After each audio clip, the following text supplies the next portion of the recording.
Hello, good afternoon. Namaste. Saili Kerkar here. Today I want to talk about how do we love ourselves and what does it really even mean to loving oneself? What this love is? Is it like a love that we have with another person or is it something else? So imagine a scenario that government passes a rule that everybody is allowed to just speak out whatever things that they think they have done wrong and publicly announce it, and they wouldn't be judged for it or they wouldn't be labeled as criminal or put into jails. Do you think if such a rule comes into effect, everybody would start talking about what they have done, like a hash me, hash you, whatever movement you want to call it? Would they just start coming out and push themselves out because they know that nobody's going to judge them, nobody's going to think ill of them? How great it would be. And that's exactly what you need to do with yourself. So there are a lot of things that you hold yourself as guilty for in your subconscious mind. You keep thinking that I have done this thing that was wrong, that was not right, that was stupid of me, or I could have done better, or I'm not good enough in this. And all those things are getting piled up inside you. And you're never getting a chance to talk about it with anyone because, you'll get back the same feedback that you're not good enough. So that's never getting healed. And you are also not healing yourself. You're expecting that the healing should come from another being, but really the healing has to be done by oneself. The very reason it is a guilt because you have condemned yourself of that act instead of somebody else coming and telling you that this is wrong. Many times we just consider that it's what is guilt really? Guilt is your mind holding yourself a prisoner for something that you have done, and nobody else is responsible for it because the guilt remains in your mind for years and years without anybody actually pointing a finger at you. So how do we create these kind of emotions in our mind, and why do we have this pattern of creating a negative emotion and attaching it to ourselves and making ourselves smaller than what we are? This is a pattern that human beings have developed, and they are imparting it since childhood.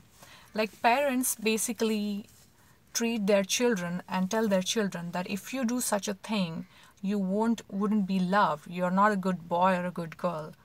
So I know this from my experience that we tend to manipulate our children and tell them that this type of behavior will not be rewarded. You'll not get toys or you'll not get, love from me. And the moment we give this kind of rules to them, instead of them knowing that this behavior is not serving them by their own wisdom as they grow up, they just suppress that behavior. They just suppress it instead of actually resolving it. So what tends to happen is the child learns to manipulate, same as the parent is manipulating him.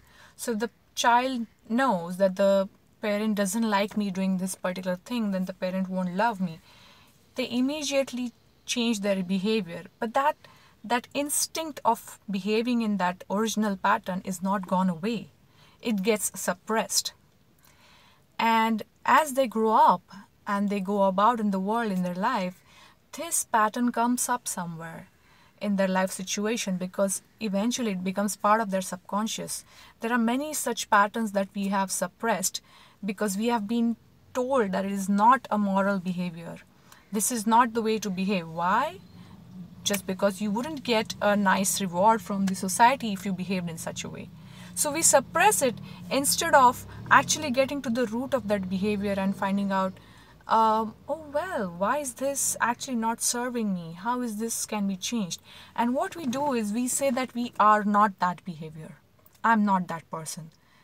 And you actually create a separation within yourself. And in this pattern, you start creating multiple separations within yourself, and your personality gets fragmented into multiple separations. And then you can't love yourself completely because there are so many parts of you that you have suppressed saying, I'm not that, but you really are, that you can't really, know who you are truly and also love yourself because you don't think you're good enough. as you grow up. So, how do we come out of this trap? What do we have to do? So, as we come across these life situations which remind us of these suppressed behaviors, which remind us that, this thing still exists in your consciousness, the moment we see, the tendency to look at that behavior is going to be that this is an ugly behavior, this is a bad behavior, because that's what we've been told in the society.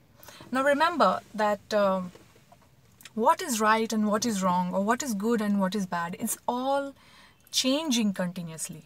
As times are evolving, our moral values are continuously changing. Like in the olden times, it was okay to have multiple wives for a king. That was all fine. Now it's not allowed to have multiple wives. That would be a criminal act. A similar way, there are many, many rules that are changing, just like how the rules have changed for the gay marriages.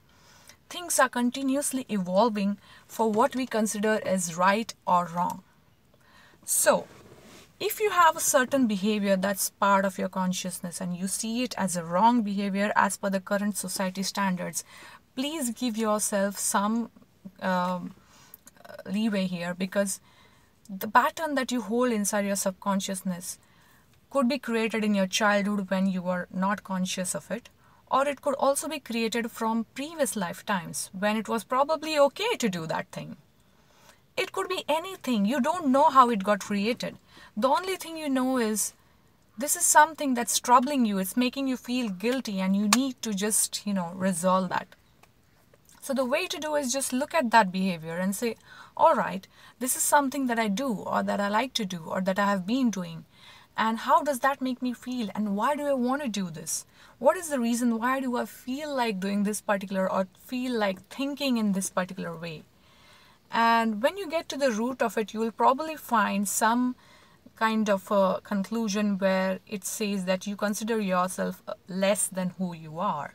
You consider either yourself less of money, less of confidence, less of connection, not lovable, not intelligent enough, or something of that sort, which will come up and say, oh, that's why I have been doing this. Oh, that's why I've been thinking like this.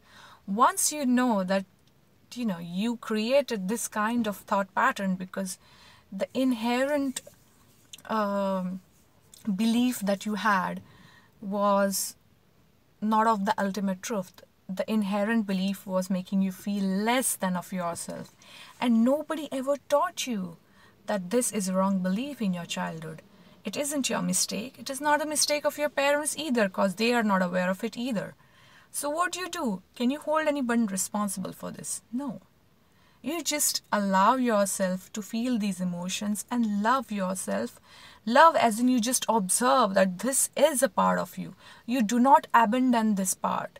You make it as part of your totality. It's part of you. That's who you are. And once you integrate that part of you back into the wholeness that you already are, you will suddenly feel lighter, like as if you have, purged all this out with somebody, shared with somebody, and somebody said, it's okay. That's fine. That's what you did. That's what you had to do. That was as per the situations you were raised in or whatever. And you make it okay for yourself. There's nobody else who's going to make it okay for you. That is what is loving yourself. Once you start loving every single fragment of yours that you've abandoned and said that this is not me, that's not how I do, or that's not part of me, that never happened, or you just ignored something that's part of you. Once you start taking it back and integrate with the whole of you, the totality that you are, you will start feeling more and more calmer and feel more confident and feel more love evolving out of your heart and vibrating all over your being. And then the point will come that the love inside of you will grow so big that you will start sharing it out.